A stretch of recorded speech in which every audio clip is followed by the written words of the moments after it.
Bring the coffee, intern. The voice didn't just enter the room, it crawled across the table like something slick and smug. That was Clayton Barris, mid-50s, permanent tan from golf trips.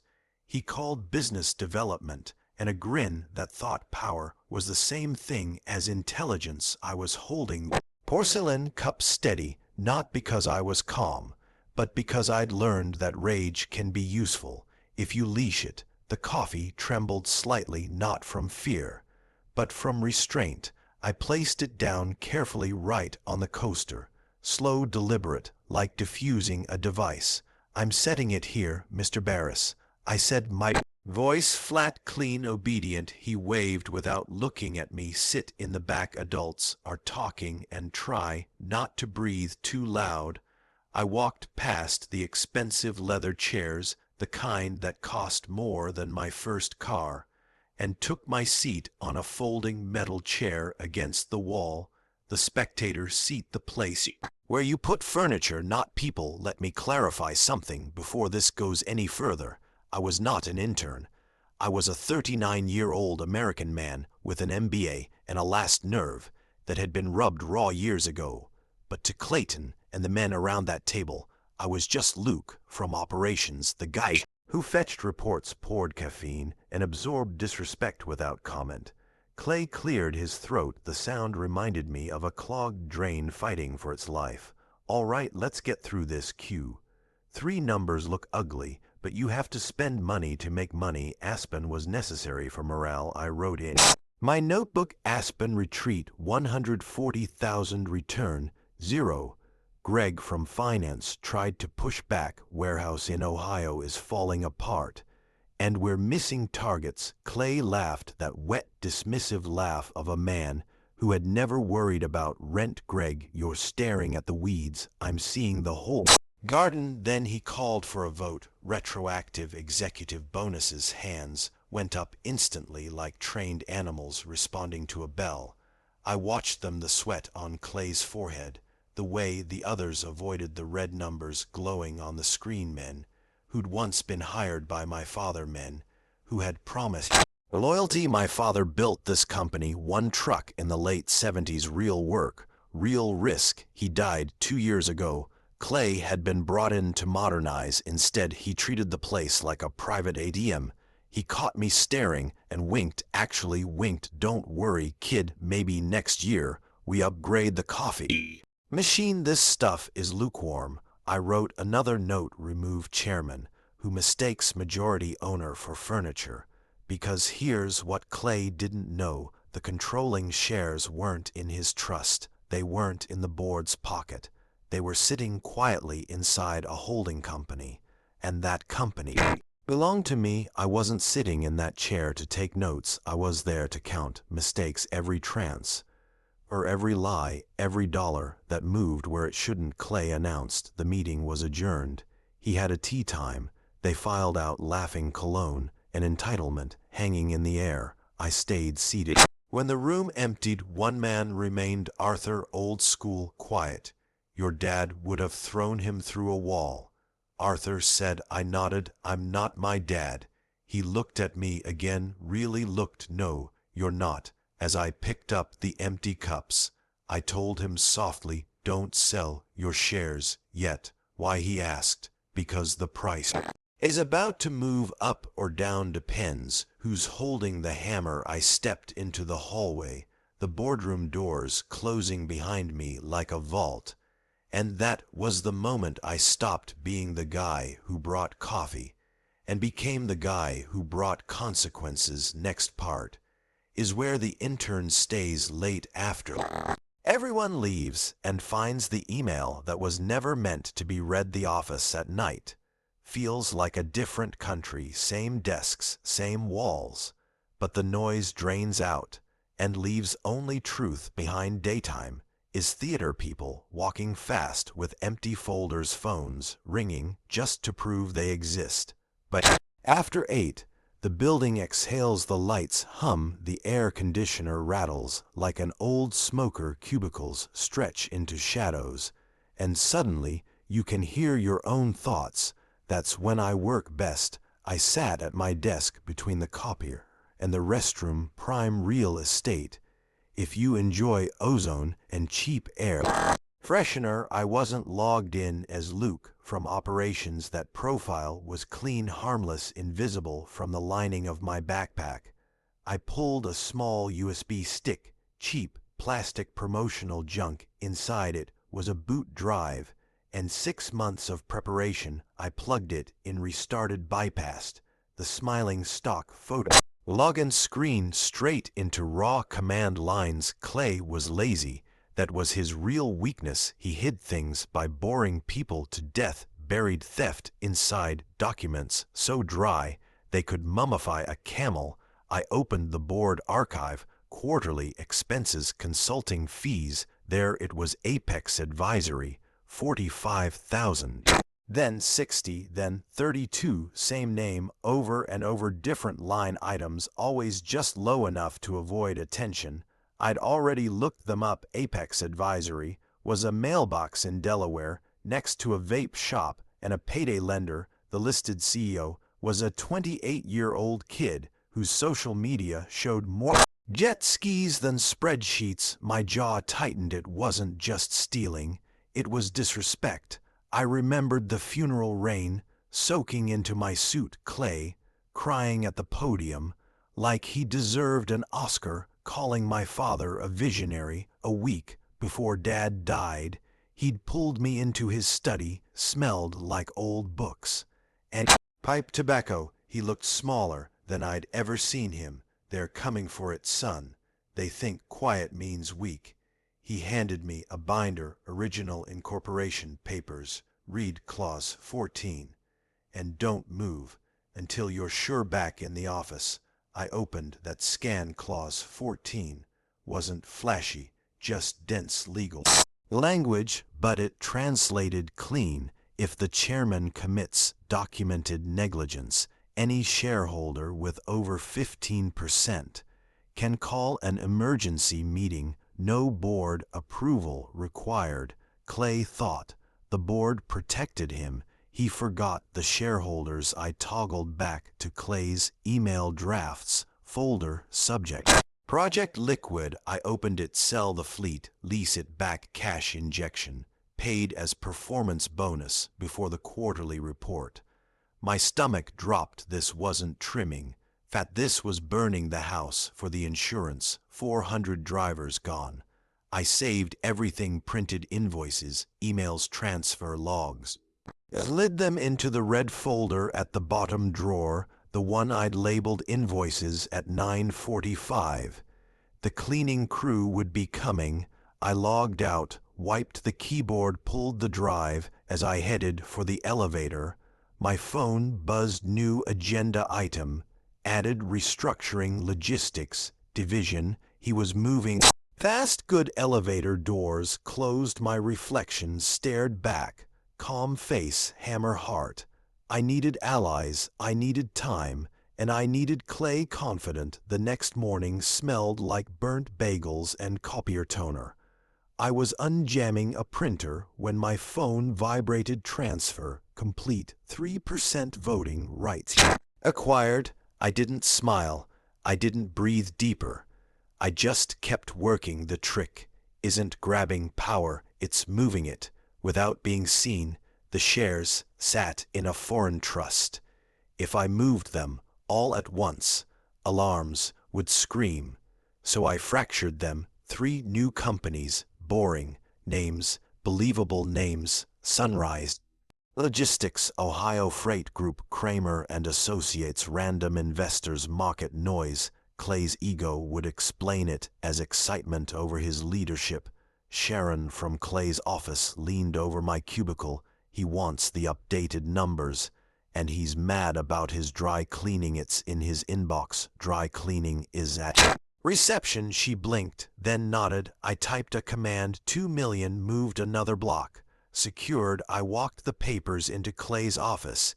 He was on the phone, laughing, feet on desk, golf club in hand. Screw. The pension fund will be liquid before anyone sues. He muted the call. Where's the sparkling water tap? Or workforce tears your choice. He laughed, didn't hear the warning. I left his office, knowing one thing for sure. He thought the game was about money. He had no idea. It was about timing. Next part is where I sabotage a board meeting with nothing but a broken projector and patience. If you want to stop a powerful man, you don't block the road, you change the traffic light. Clay was set on calling the vote Friday morning. He wanted speed. Speed hides mistakes. Speed keeps people from asking questions. My transfers needed 48 hours. That meant I needed delay without drama. I went to the server room. Cold, loud, alive fans roaring like jet engines. Kevin was their headphones on. Young kids smart, invisible in the way only IT people can be. Hey, Kevin, I said. Clay says the boardroom projector is flickering. Wants it perfect for Friday. Kevin frowned. It's brand new, yeah.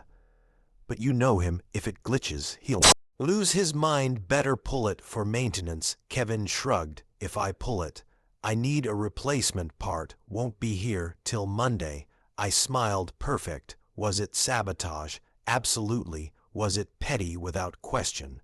But without the projector, Clay couldn't hypnotize the room with graphs and animations. No shiny arrows, no fake upward curves, just paper and paper forces reading back at my desk. I opened my spread sheet. It looked like a catering order. It was actually a war map. Sunrise, pending Ohio, pending Kramer, pending Thursday night clearance, Friday morning vote.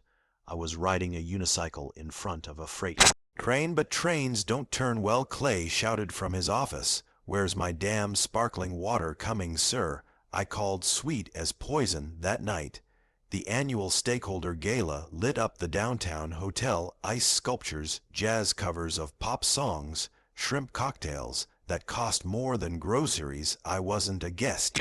I was staff. Black suit, clipboard, authority without visibility. Clay was glowing, tuxedo, tight gin, confidence, surrounded by yes men. Davies Miller and a sterling asset guy named Brad, who looked like he'd been printed in bulk. If they don't like the severance, they can talk to bankruptcy court. Clay boomed. Laughter followed, rich laughter, safe laughter. I stood by a column listening, counting. Arthur appeared beside me, holding soda water. He's calling the vote tomorrow. Couldn't wait for the projector, of course. He couldn't. Do you have a plan? Arthur asked quietly. I do, but I need you to move seats tomorrow. He raised an eyebrow. Sit on the left, leave the head empty. Arthur studied my face, then nodded across the room. Clay lifted his glass to a leaner future. They cheered. I checked my phone. Sunrise, verified Ohio, verified Kramer, verified the gun was loaded. I requested a song from the DJ, Kenny Rogers. Gambler. 10 minutes later it played. Know when to hold 'em, know when to fold 'em. Clay frowned, tried to talk over. It failed. I caught his eye raised. My clipboard did not smile. He laughed and turned away. Didn't realize the clock had already started. I left before the song ended. I had documents to print and a blouse to iron. I didn't sleep. Sleep is for people not planning structural collapse at dawn. I drove to a diner. Sticky tables, battery, acid coffee. Mrs. Higgins was waiting. 70 hands like folded paper. Clay tried to buy her shares cheap, threatened bankruptcy. She slid a proxy across the table. Your father never hired liars. I took it not for the math, for the weight. Morning light hit the office windows as I walked in. Security nodded. Big day, he said. Huge. I placed the red folder on the table opposite Clay's chair, then brewed fresh coffee at 8:45. Clay arrived hung over sharp suit. Dull eyes. Coffee. He barked on the warmer. He ordered handouts. Advil. Obedience. I placed his glossy liquidation packets at every seat, and beneath each one thin page, agenda item, review of fiduciary duties. Buried invisible board members arrived. Davies restless. Miller texting. Brad smiling. Arthur slow.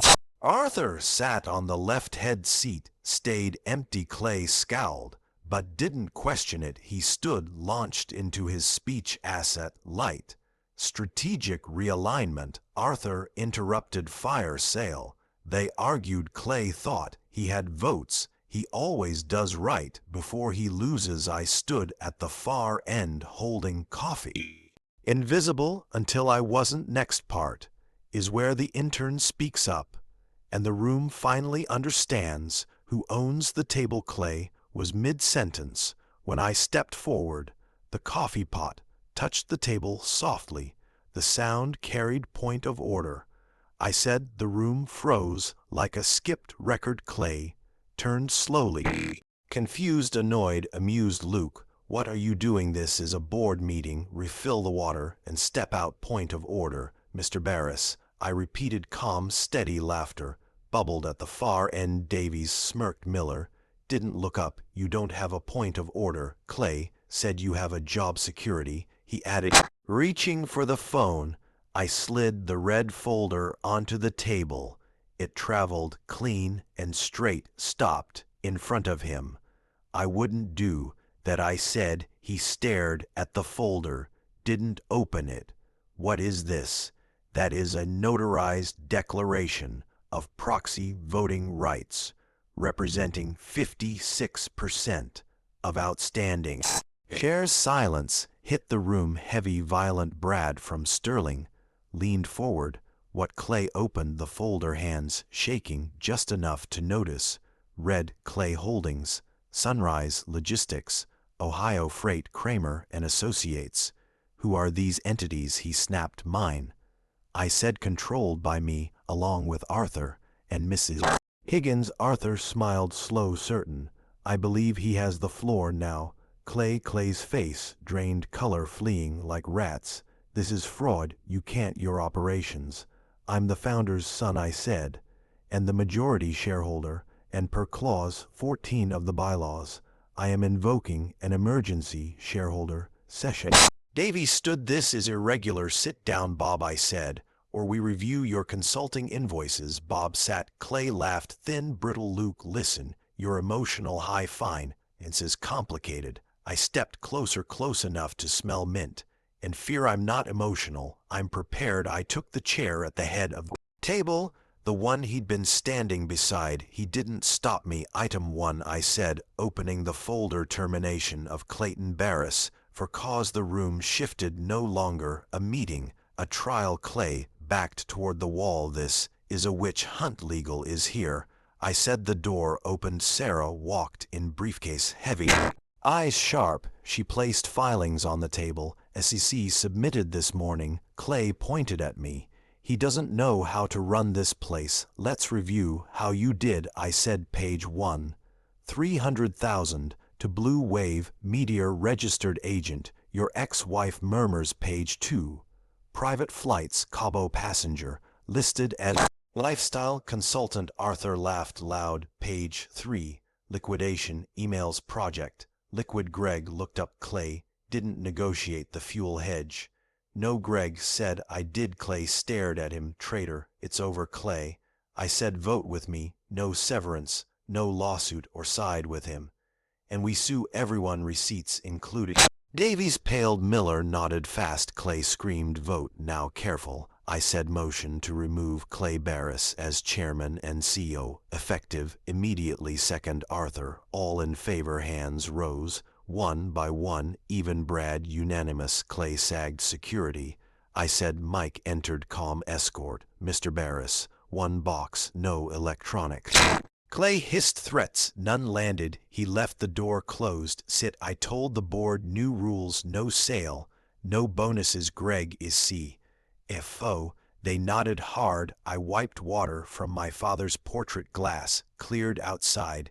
Clay drove away. My phone buzzed. Projector locked. Accounts frozen. 3 months later. Different chairs, different smell. Drivers got raises. Warehouse roof fixed. I showed the new intern how to make coffee.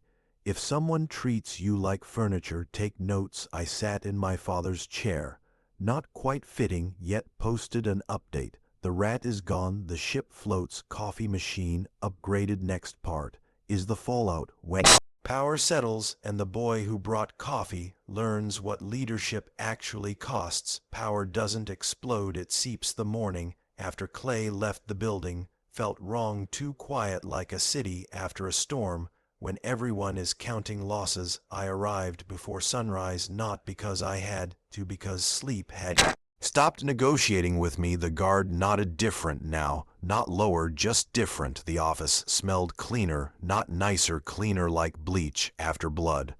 Arthur was all ready. Their 2 cups of coffee. Black people are nervous, he said they should be. We sat without speaking, watching emails stack like snow. Clay's lawyers moved fast. Threats, injunction, talk, defamation, none of it stuck. Paper doesn't argue with math. By 10 a.m.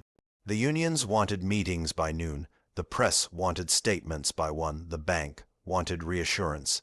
I gave them honesty, not comfort. We're not shrinking, we're fixing. Some nodded, some flinched. Leadership is choosing who gets to be disappointed at 2 p.m. Karen from the old front desk knocked. She didn't smile. There's a man here, says you ruined his life. I didn't ask who sent him in. Clay looked smaller without the suit, tie, loose eyes, red anger leaking through cracks. You humiliated me. No, I corrected you. Did that alone. You stole my career. You rented it, I said, and stopped paying. He leaned forward. We could have worked together. You already did, I said, just not with me. Silence thick. Then his voice dropped. You think they'll follow you? They already are. You think you're your father? No, I think I'm what comes after. Security escorted him out again, this time slower. The article ran that night. Founder's son reclaims company, cleans house. Comments split. Hero nepotism. Late truth usually offends both sides. Weeks passed. Some executives left, some stayed, none relaxed. I learned names, drivers, night supervisors, the woman who knew every invoice by memory. I broke 1 rule a week just to remind them. Rules serve people, not the other way around. The intern burned the coffee. I drank it anyway at home. My phone stayed loud at night. It stayed face down. My father's study became my office. Same chair, different spine. Arthur retired, left me his pen heavy earned. One evening, I found a note behind the old filing cabinet. My father's handwriting. If you're reading this, they tried. If you're sitting, you won, but remember, winning isn't loud, it's lasting. I folded it, put it in my wall. The company stabilized, then grew slowly, properly. Years later, someone would ask how it felt taking down a tyrant. I told them the truth. It felt like cleaning a machine while it was still running.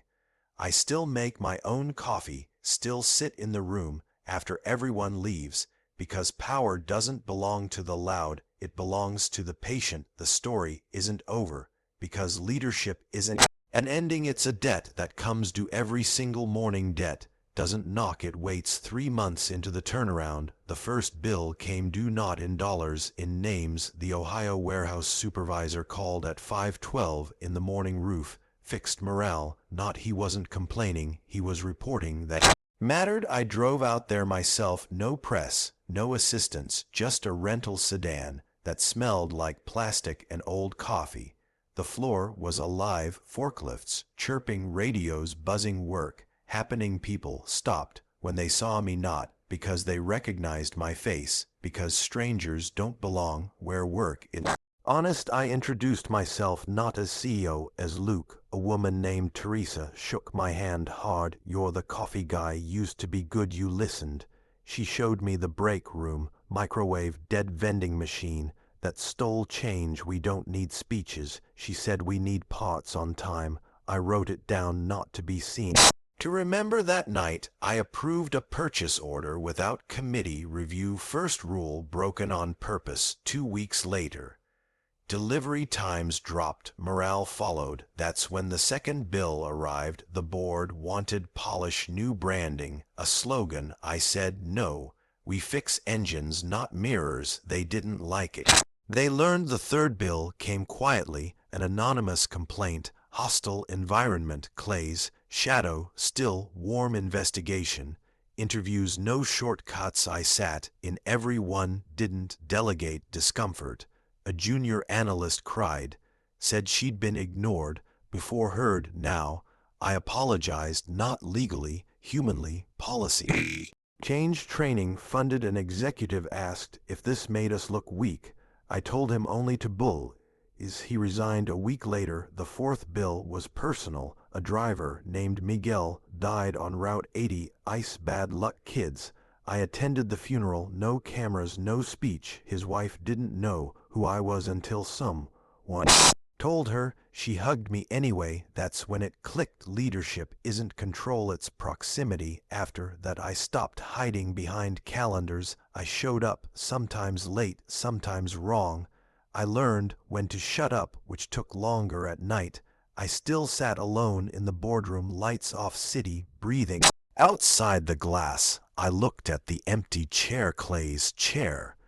Then my father's power tempts you to fill silence with noise. I didn't, because quiet is where truth stretches. One evening, the intern asked why I stayed so late. Because machines don't fix themselves, and neither do people. He nodded. Didn't fully understand. That was fine. Understanding comes later, like interest.